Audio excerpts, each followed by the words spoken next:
మరో breaking news చూస్తున్నాం. పోలవరం ప్రాజెక్టులో అతి కీలకంగా ఉన్న డయాఫ్రమ్ వాల్ నిర్మాణంపై సస్పెన్స్ కొనసాగుతోంది. పూర్తి ప్రాజెక్టు డయాఫ్రమ్ వాల్ నిర్మాణంపై ఆధారపడి ఉంది. గతంలో ఈ డయాఫ్రమ్ వాల్ 25%కి పైగా దెబ్బతింది. అయితే దీన్ని పూర్తిగా పునర్నిర్మిస్తారా లేక రిపేర్ చేసి వదిలేస్తారా అనే దానిపై సందిగ్ధత కొనసాగుతోంది. ప్రస్తుతం ఈ డయాఫ్రమ్ వాల్ నిర్మాణంపై అధికారులతో సీఎం చంద్రబాబు ప్రత్యేకంగా సమావేశం నిర్వహిస్తున్నారు.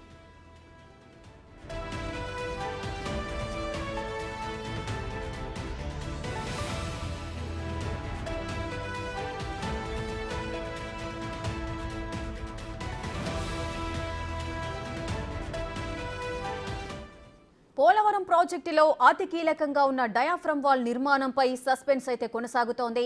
పూర్తి ప్రాజెక్టు డయాఫ్రమ్ వాల్ నిర్మాణంపై ఆధారపడి ఉంటుంది. గతంలో ఈ డయాఫ్రమ్ వాల్ 25%కి పైగా దెబ్బతింది.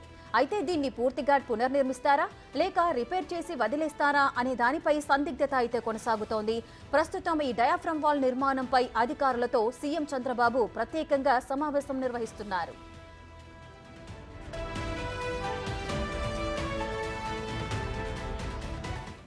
మరింత సమాచారం ప్రతినిధి సాగర్ లైవ్ లో అందిస్తారు. సాగర్, ఈ పోలవరానికి సంబంధించిన డయాఫ్రమ్ వాల్ నిర్మాణంపై అధికారులతో సీఎం చంద్రబాబు సమావేశం అవుతున్నట్లుగా తెలుస్తోంది. అదేవిధంగా డయాఫ్రమ్ వాల్ పునర్నిర్మిస్తారా లేదంటే రిపేర్ చేయడం, ఈ రెండు అంశాలు ముందుగా మనకు వినిపిస్తున్నాయి. దీనికి సంబంధించిన పూర్తి డీటెయిల్స్ ఏంటి? సీఎం చంద్రబాబు నాయుడు మొట్టమొదటిసారిగా తన పర్యటన పోలవరం ప్రాజెక్టుకి పెట్టుకున్నారు. సో దీన్ని బట్టి పోలవరం ప్రాజెక్టుకి ఆయన ఎంత ప్రాధాన్యత ఇస్తున్నారు అనేది మనకి అర్థమవుతుంది. ఆంధ్ర రాష్ట్ర జీవనాడి పోలవరాన్ని ఎట్టి పరిస్థితుల్లో పూర్తి చేయాలనే సంకల్పంతో చంద్రబాబు నాయుడు అడుగులు వేస్తున్నారని చెప్పుకోవచ్చు. ఉదయం 11:40కి పోలవరం ప్రాజెక్టు చేరుకున్న సీఎం చంద్రబాబు నాయుడు సుమారుగా 2 గంటల పాటు పోలవరం ప్రాజెక్టు ప్రాంతంలో పర్యటించారు.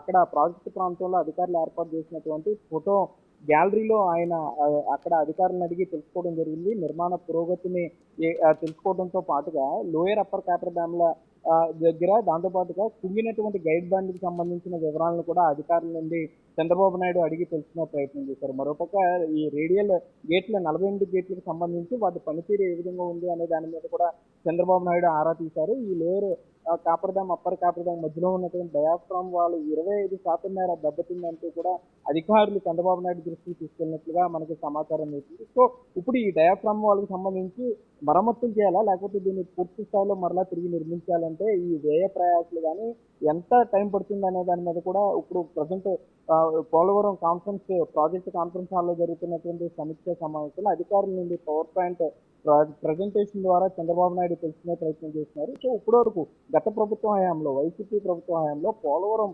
ఎంత మేర పనులు ముందుకు వెళ్ళాయనే దాని మీద కూడా పూర్తి స్థాయిలో చంద్రబాబు నాయుడు తెలుసుకునే ప్రయత్నం చేస్తున్నారు. టీడీపీ కూటమి ఎన్డీఏ నాయకులు మాత్రం పోలవరం ప్రాజెక్టు 4% మేరే కంప్లీట్ అయింది, అసలు వైసీపీ ప్రభుత్వం పట్టించుకోలేదంటే విమర్శలు చేస్తున్న నేపథ్యంలో ఇప్పుడు మరి కాసేపట్లోనే చంద్రబాబు నాయుడు పోలవరం ప్రాజెక్టులోని కాన్ఫరెన్స్ హాల్ నుండి మీడియాతో మాట్లాడనున్నారు. సో ఈ మీడియాతో చంద్రబాబు నాయుడు ఏం మాట్లాడతారు అనే దాని మీద ఇప్పుడు ఉత్కంఠ నెలకొందని చెప్పేసి కుంగిపోయిన గైడ్ బండ్ ఒకవైపుతో పాటుగా పోలవరం పనుల పురోగతి ఈ 5 ఏళ్లలో అంటే 2014 నుండి 19 వరకు టీడీపీ హయాంలో జరిగిన పనుల శాతంతో పాటుగా 2019 నుండి 24 వరకు వైసీపీ ప్రభుత్వంలో జరిగినటువంటి పనుల ఈ వివరాలను కూడా చంద్రబాబు నాయుడు చెప్పే అవకాశం ఉంటుంది. ఇప్పటి వరకు రాజకీయ విమర్శలకే పరిమితమైనటువంటి పోలవరం ప్రాజెక్టు 4వసారి ముఖ్యమంత్రిగా ప్రమాణం చేసిన తర్వాత చంద్రబాబు నాయుడు వాస్తవాలను మీడియా ముందు ఉంచనున్నారనేది మనకు అందుతున్న సమాచారం.